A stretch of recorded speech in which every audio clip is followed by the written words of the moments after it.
बहुजन विकास आघाड़ी के कार्यकारी अध्यक्ष, प्रथम मेयर और लोक नेता हितेंद्र ठाकुर के रिश्तेदार राजीव पाटिल उर्फ नाना ने विधानसभा चुनाव लड़ने की तैयारी कर ली है। उन्हें महायुति और महाविकास आघाड़ी दोनों ने चुनाव लड़ने का प्रस्ताव दिया है, लेकिन सूत्रों के अनुसार राजीव पाटिल बीजेपी से चुनाव लड़ने की कोशिश कर रहे हैं। वसई में चर्चा है कि वह बीजेपी की राह पर ही जाएंगे। राजीव पाटिल ने शहर में अपना निजी बिलबोर्ड लगाया है और उसमें से पार्टी का नाम भी हटा दिया गया है।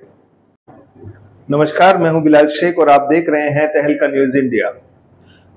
वसई विरार की राजनीति में राजीव पाटिल को बहुजन विकास आघाड़ी के सर्वे सर्वा हितेंद्र ठाकुर के बाद दूसरे दर्जे का नेता माना जाता है।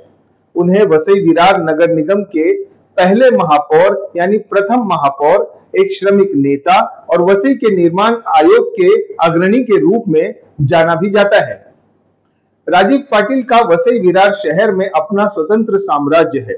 पूरे पालघर जिले में राजीव पाटिल के निजी सिस्टम काम करते हैं। 2009 में महानगर पालिका की स्थापना के बाद उन्हें मेयर पद का मौका मिला। हालांकि इसके बाद उन्हें कोई बड़ा पद नहीं मिला। वह विधानसभा चुनाव लड़ना चाहते थे। नालासोपारा विधानसभा से क्षितिज ठाकुर 2009 से लगातार 3 बार विधायक चुने गए हैं। हालांकि अब राजीव पाटिल ने विधायक का चुनाव लड़ने की तैयारी कर ली है। उनकी उम्र 65 साल है।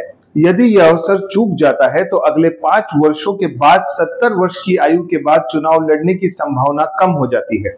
राजीव पाटिल के पास विधानसभा चुनाव लड़ने के लिए आवश्यक नेतृत्व गुण, संगठनात्मक कौशल, जनशक्ति और वित्तीय ताकत जैसे गुण हैं।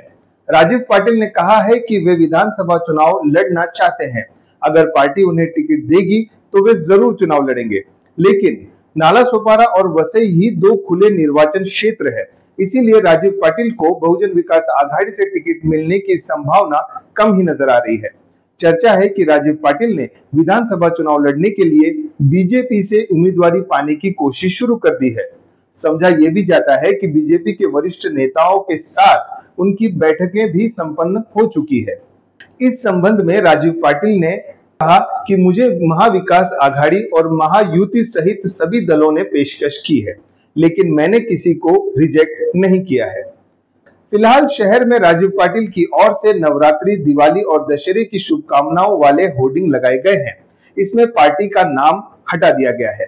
शहर में भी इसकी बड़ी चर्चा हो रही है। हितेंद्र ठाकुर मंझे हुए नेता है।